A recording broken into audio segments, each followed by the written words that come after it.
And what I want to focus on is, if those who have read the parable before, there's 4 different soils. But I want to relate the soil to our soul, and kind of have a little bit of a soul assessment in a way, because sometimes we need to assess things so we know how to move forward and fix them and mend them, right? If you're doing a project, you need to kind of know, well, where am I at with this? What do I need to fix?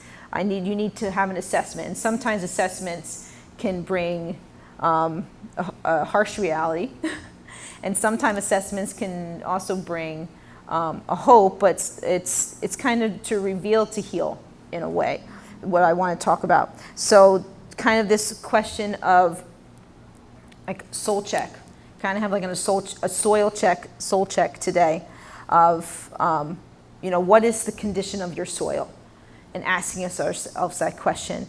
And then we'll see 4 types of soil in the Word, and we have the wayside, rocky, thorny, and good ground. So obviously we know that our end result wants to be the good ground. And I believe every person in this room has parts of their soul that are good ground, because if not, you wouldn't be here.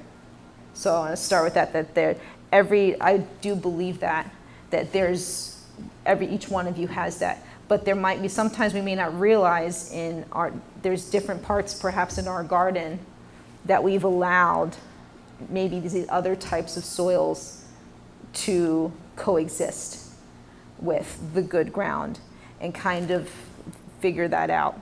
And are there areas in your life with different types of soil? So I want to look into that today. So I'm going to look at the first part of Matthew, which Jesus speaks the parable to the group. This is when he's on the boat. A crowd gathers on the shore, and he goes to the boat to be able to preach to them. He didn't have a church building that was like his own podium, like we have now, a designated podium. He had to find his own way. And there's even a commentary I read of where the most likely high priest and other people probably weren't there, because that was too low for them to be in such a place with such a mixed crowd. But Jesus went where the people were. Jesus went to the people who needed them. And Jesus spoke their language. The reason why he's using the analogy, in his parable, he's using words that they can understand in soil and seed, because they were agricultural society. So Jesus speaks your language. I'm sure there's ways Jesus has spoken to you that you would understand a lot more than me, right? There's different ways Jesus will speak to us that we can understand, that we can comprehend a little bit more. And so Jesus is speaking to them on their level in the way of going into this parable with speaking agriculture, with seed, because they'll understand where the seed goes and what should happen to seed as you sow. So let's read Matthew 13, 1 through 9. The same day Jesus went out of the house and sat by the seaside, and great multitudes were gathered together unto him, so that he went into a ship and sat, and the whole multitude stood on the shore, and he spake to them in parables, saying, Behold, a sower went forth to sow, and when he sowed, some seeds fell by the wayside. The fowls came up and devoured them. Some fell upon stony places, where they had not much earth. And forthwith they sprung up, because they had no deepness of earth. And when the sun was up, they were scorched. And because they had no root, they withered away. And some fell among thorns. That's the third one. And the thorns sprung up, choked them. But other fell unto good ground, and brought forth fruit, some 100-fold, some 60-fold, some 30-fold. Who hath ears to hear, let them hear. Now I'm going to skip, because there's this middle section before Jesus actually gets to interpreting his parable. So when we have a parable like this, if Jesus is interpreting it, then I want to hear his interpretation before I interpret things. If Jesus is giving me a commentary on the word, I want his commentary before I start trying to figure out. We're going to skip to his commentary, and then I am going to kind of go back in between. So between verses 9 and 18, if you read through there, you would see Jesus, all of a sudden his disciples come up to him saying, Why are you speaking to these people in parables? Why are you using this kind of language? And then he explains that about that there is a prophecy in Isaiah that about the word that Jesus speaking words, and that some people are not ready to hear what he's saying, and that their hearts have been hardened. But we're going to, and later I'm going to jump back towards some of that, but we're going to skip down to his commentary. So Matthew 13:18 is where he starts explaining what he just said to his disciples. He's explaining to his disciples what he meant by that parable. So hear ye therefore the parable of the sower. When anyone hears the word of the kingdom and understands it not, then comes the wicked one and snatches away that which was sown in his heart. This is he which receives seed by the wayside.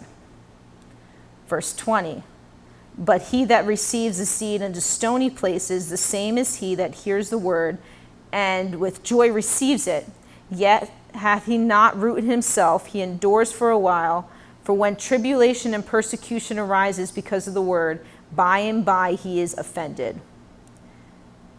Verse 22, he also that receives seed among the thorns is he that hears the word, and the care of this world and the deceitfulness of riches choke the word, and he becomes unfruitful.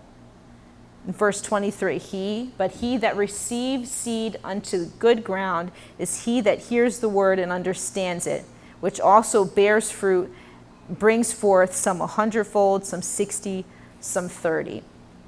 So let's first start with verse 19, the wayside.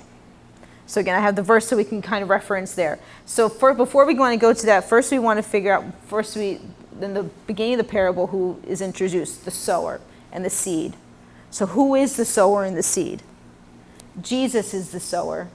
The word of the kingdom is the seed. So what fascinates me first, before going into the different types of soil, is that if you think, if I'm planting a garden, which I did earlier, like back in April, I planted my first vegetable garden. I was so excited. It was like my birthday. I was just like, I'm going to build this thing. If you're making a garden, you don't just start throwing your seeds all over your yard. I have a specific place I'm going to put my seeds. So what's fascinating by this is that the sower is just throwing his seed everywhere. Not because he's careless, because he's generous. That Jesus is going to spread his word everywhere and allow the seed, the soil is our responsibility. Our soul is our responsibility. Jesus freely gives to all. And it's our choice to receive that word. It's our choice. He gave us free will. He gave us our choice to receive that word or not. But Jesus doesn't withhold saying, okay, I'm only going to give seed to this good ground because I know it's good. He spreads it. He's so generous. That's what's just so powerful about thinking that first thing, that Jesus just freely gives. And then it's our responsibility to respond to that. That he does, and then then we have to think about when it's our time to sow as well. How can we freely give to show the kindness of God? Because you never know. You never know. Maybe something in your head like, oh, I only want to give to this. Maybe God's trying to say, why not spread the wealth in the way and be generous? And, it's not, sometimes God will tell you to give something. And remember, it's not your responsibility.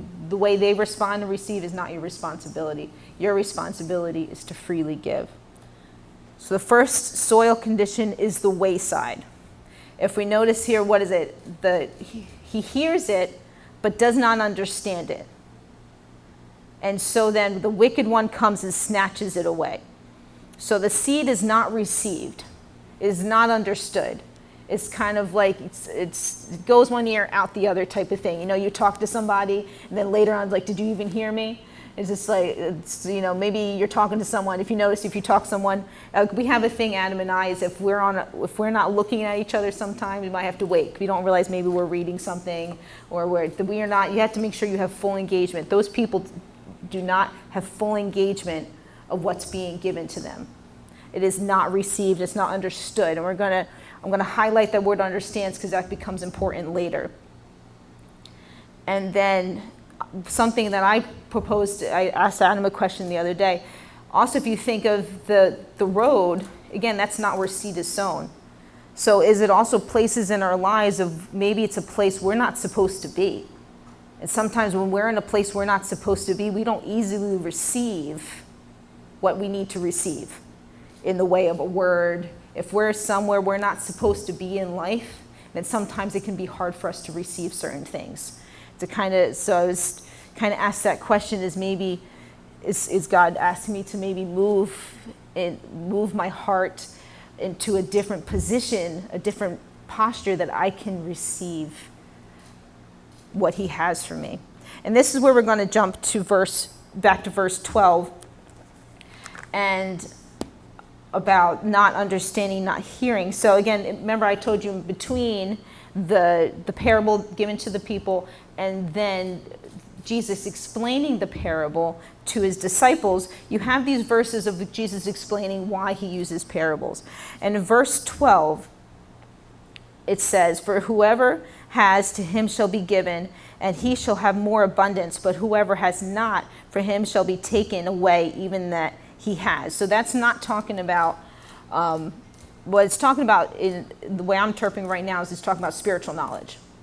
So as you have, the more you will be given to you in spiritual knowledge. When you don't have, you don't receive, don't understand, it's going to be taken away because it's not being absorbed.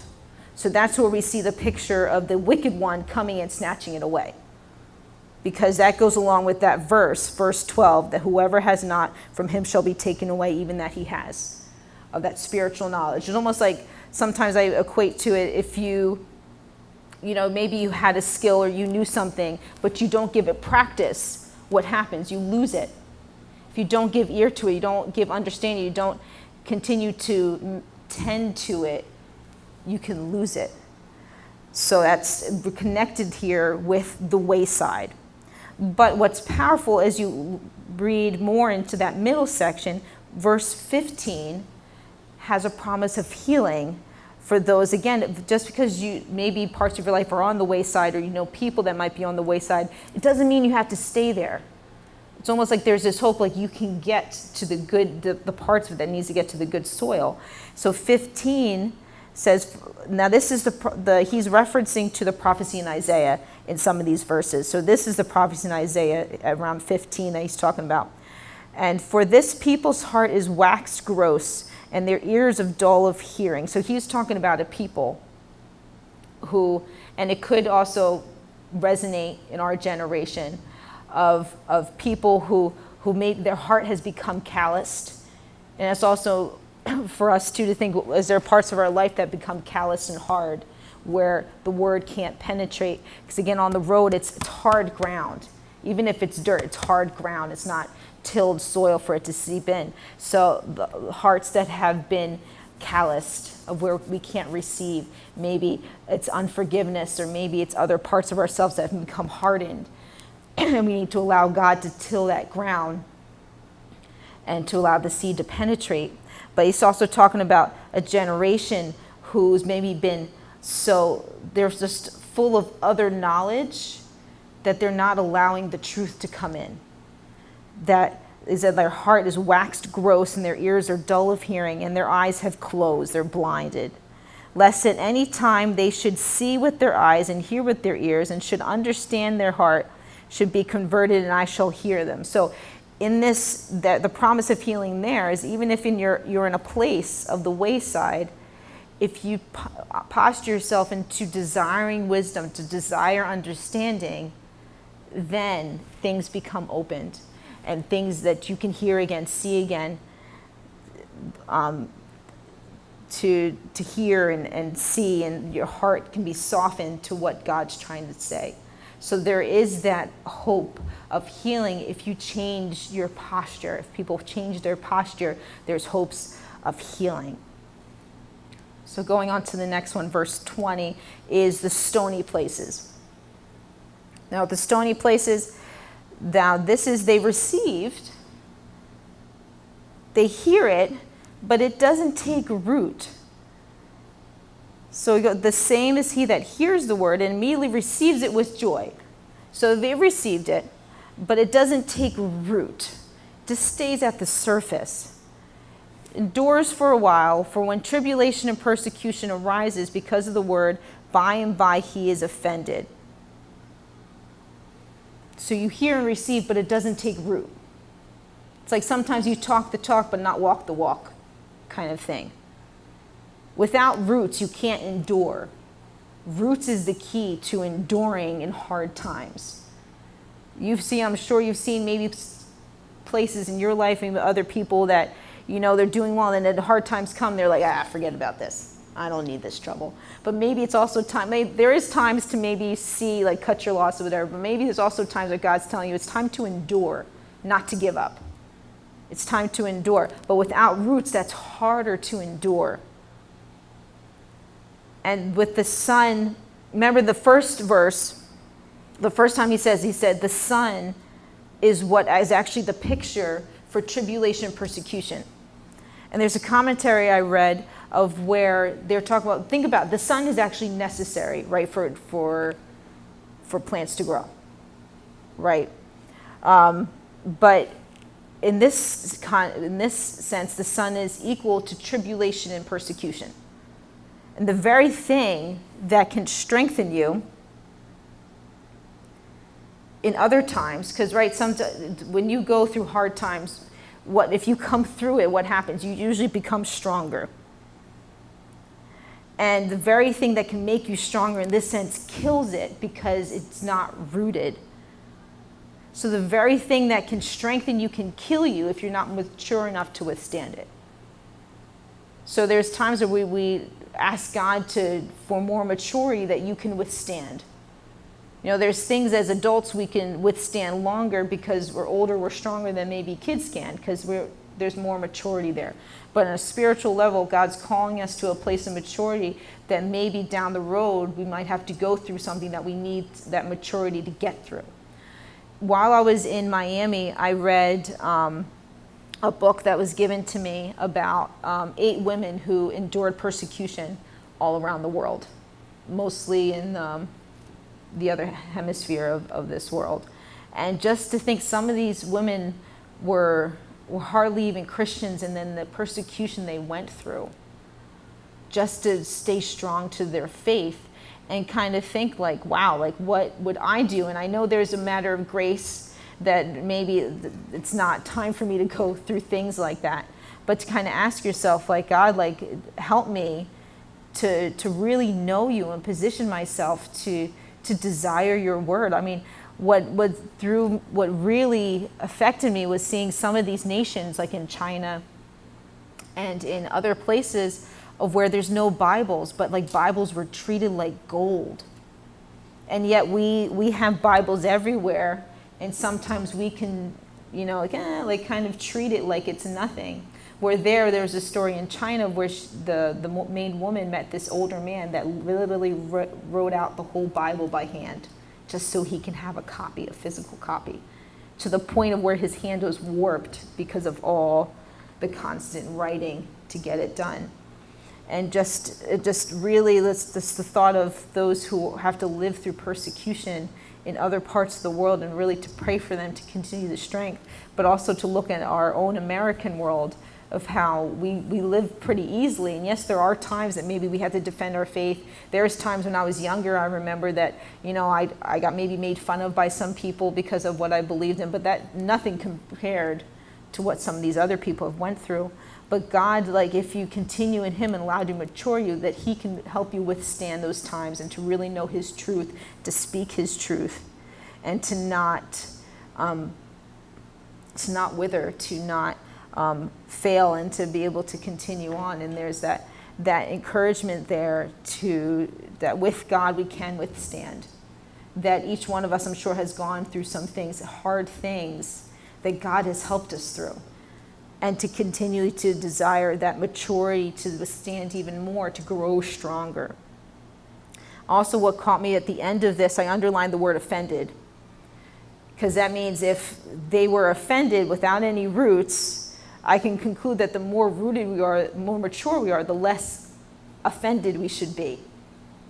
And to kind of maybe ask ourselves, are there some things you quickly get offended about, and why? Like, what does it really look like to live a life unoffended?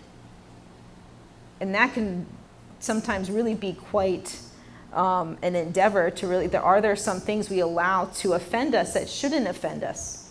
Little things and things like that. But the more mature we are, the less offended we should be. Jesus, we never caught Jesus offended in the Bible. And to be like, and then there's sometimes little things like maybe so-and-so didn't say something or didn't text us something or this miscommunication, and all of a sudden we can kind of like get this weird feeling towards someone, and why? What's the purpose of that? And to just call ourselves to a higher level of maturity, that we can come to a place where little things don't offend us, that things that shouldn't throw us off guard don't throw us off guard, to continue the course, to run the race well. So in verse 22, now we've come to the third one. He also that receives seed among the thorns is he that hears the word, and the care of this world, the deceitful and the riches, and choke the word, and then becomes unfruitful. So now this is thorny ground, weeds, thorns everywhere. What's still the same in the last one? He still hears and receives. The soil still hears and receives, but it's still not fully taken in. It's actually giving authority to something that doesn't have authority. Are there things in our life that we're allowing to speak to us that shouldn't have more authority than Jesus? Because in this case, that's what's happening. This soil is giving more space for thorns and weeds to grow than the actual seed to grow. So what in our life are we giving ear to that we shouldn't be? What that we're allowing the cares of this world to speak louder to us than God's word? Because that's what's happening here. That again, this soil is giving ear. It's giving authority to something that doesn't deserve authority in your life. It's giving ear more to worries, to lusts. The voice we choose to listen to matters.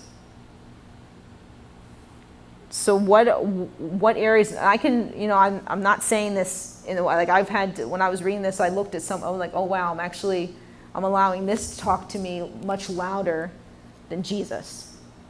And there are sometimes maybe worries, maybe financial worries or occupational worries or family worries, that we allow that to play more and more in our head rather than allowing Jesus to speak the truth into that matter. And again, allowing his seed to grow, the word of the kingdom to grow in us. And for that to have more voice, to give that more of a voice in our life rather than anything else. So what areas in our life do maybe we need to unearth some weeds? That maybe some lies that we've believed, maybe some other voices that we believed. I think music is something that greatly affects our psyche and things like that too.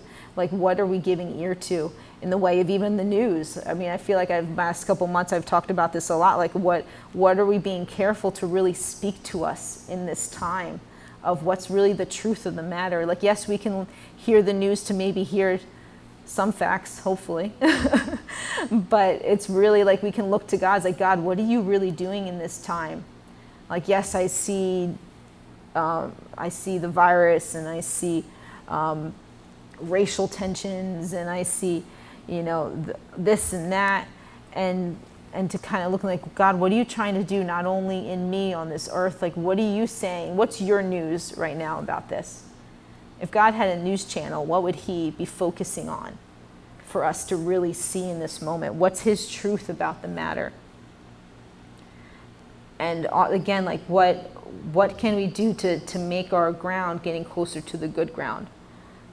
So to kind of start from the beginning, the wayside, maybe that's also positioning. Do we need to position ourselves, our heart?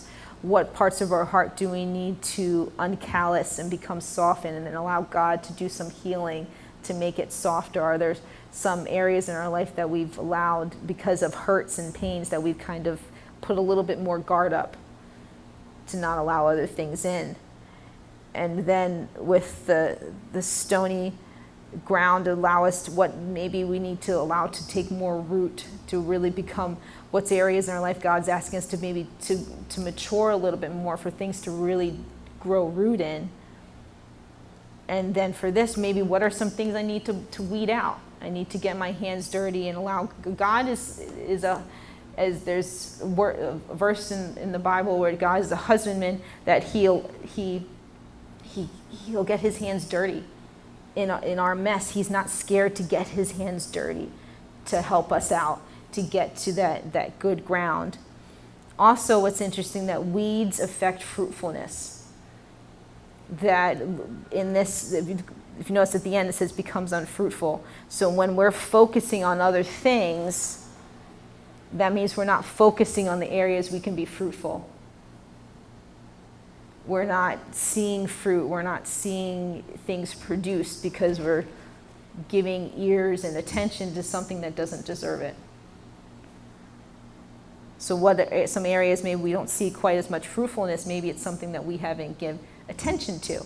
Because when you're working on ground, on a garden, you can't just throw seed and walk away for a couple months. What do you have to do to it? You have to tend to it.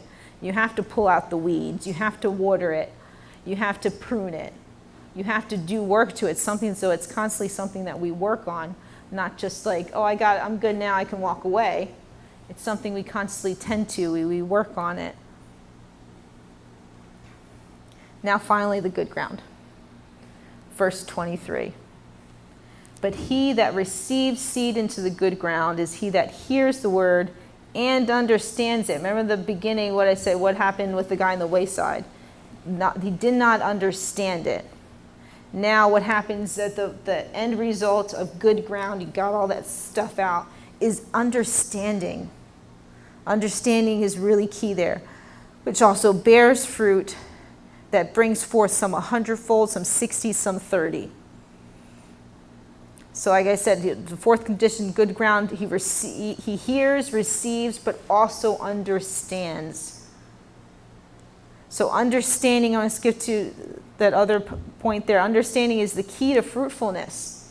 Wisdom and understanding is the key to fruitfulness. Understanding is very important to good ground. We have many verses in Proverbs where understanding is a wellspring of life to those who have it. He who gains wisdom loves his life. He who keeps understanding shall prosper and find good. The heart of him that has understanding seeks knowledge, but the mouth of fools feeds on foolishness. And last one there, wisdom is the principal thing. Therefore get wisdom, and with all thy getting, get understanding. So understanding, but is a partnership with us and God in that, right? Because there's also that other verse, lean not on our own understanding. So that's, and here we have God helps us to have his wisdom and his understanding, that we can move forward and tend to our ground to allow the right fruit to rise up. Because also what's here, that when we have fruit, we have something to sow, right? Fruit produces more seed. In the fruit, there's more seed. With that more seed, now we can sow. So now what are we doing? Now we're reproducing. We're helping out other people to get where they need to go, and we're pouring into other people. So when we have fruit, we have something to sow. We're not empty. When we're empty, you have nothing to give. Sometimes we're looking to someone to get something that they don't have, and what happens? We get frustrated. So also for God to open our ears, open our eyes to me, like, wait, where is this person really at, that I can expect the right thing from them? Because sometimes we have to be, are we expecting something from somebody that we don't have? And also maybe are we expecting something from ourselves that God's trying to help us see and to have, and to give grace to ourselves and to give grace to others. But the end result is also to have more fruit, that now you become the sower with the seed, and that you can to help other people and also till that ground, that it's time to till the fallow ground and prepare it for God's word to be sown into our life. And to I want to go back and talk about, just ask those questions again. of what is the condition of your soul. And again, this is not a thing I'm not condemning. It's like a question for us to ask ourselves is what are some, because Adam and I fully want to see people move forward. And the best way for us to move forward is, again, to take that self-assessment. Now, I know as a teacher, sometimes we're asked to do self-assessments. I don't like doing those because I just, like, someone's like, oh, what am I going to write? Like my weaknesses and my strengths. And sometimes it's not always fun to write those papers out. And then you also wonder, will anyone read this? Like, why do I have to do this? Now you know how students feel when you give them an assignment. Like, do they go the same way? Like, I don't want to do this. Why do I have to do this? But it's not always fun to do those self-assessments. But when it's a God self-assessment, it's a good way to kind of really figure out, maybe there's a place in your life where you're frustrated with that God really wants to touch. That God really wants to help you. Like, look, there's this area where the soil is not quite right. We want to fix that area. What do you have to do with that area? Does it have to be tilled and softened? And when I started my garden, I had to get the shovel in there and make the soil soft to receive the seed I wanted to sow. Do I have to unweed it? Do I have to get some weeds out? Do I have to move the rocks out of the way so it can go deep and spring forth and have good roots? What are some voices that I need to be careful of what I'm giving ear to? What are some things, and kind of ask ourselves some of those questions, and then ask God, how can I get to the good ground? What part of me is the good ground that maybe I just need to, what parts of my area that I have been blessed with that now God's asking me to sow? Also on that side of it as well. So we want to be a church family that moves forward and that can help others and be healthy. I know even for myself and for my kids and for you guys, and ultimately when we want to be healthy people that can help others, right? And maybe what are some areas in our life that are not quite there yet that God's saying, come on, you can do it, you can learn this, we can get this prepared. Yes, at times it might not be easy, it might be tough, it might be enduring, but again, more mature, what can you do? The longer you can endure. And then because unfortunately, hard times will come. And as those hard times come, we can have more and more that confidence that God has put in us what we need. Because God has put in each one of you things that maybe you're not even aware of yet. Like He's put like this deposit in you. As I remember this one analogy we heard years ago from a pastor. It's like, imagine that there's this bank account. There's millions of dollars in there. It's all yours. But you don't know how to have access to it. You don't have the card. You don't have, But it's like God has given you access. So it's just for us to look to Him. How do I get access to what you've given me? Because again, He's such a good and generous God. Like again, that we saw in the beginning, that He threw seed everywhere. Not just in little areas. He threw seed everywhere. And for us to be generous as well, to give our seed and to give the word of God, to pray for those, to pray for everyone. That's a way that we can sow. Sowing is not just financially. Sowing is to speak words of wisdom. Right now I'm trying to, sowing seeds. Anytime you speak to someone about Jesus, you're sowing seeds. You're encouraging people, you're sowing seeds. And then again, it's not your responsibility how they respond, but what do you have to do? You just keep on sowing. It's your job just to keep on sowing. So what are areas in our life that we need to get prepared so we can sow even more, that we can become healthy, to help others get healthy and move forward?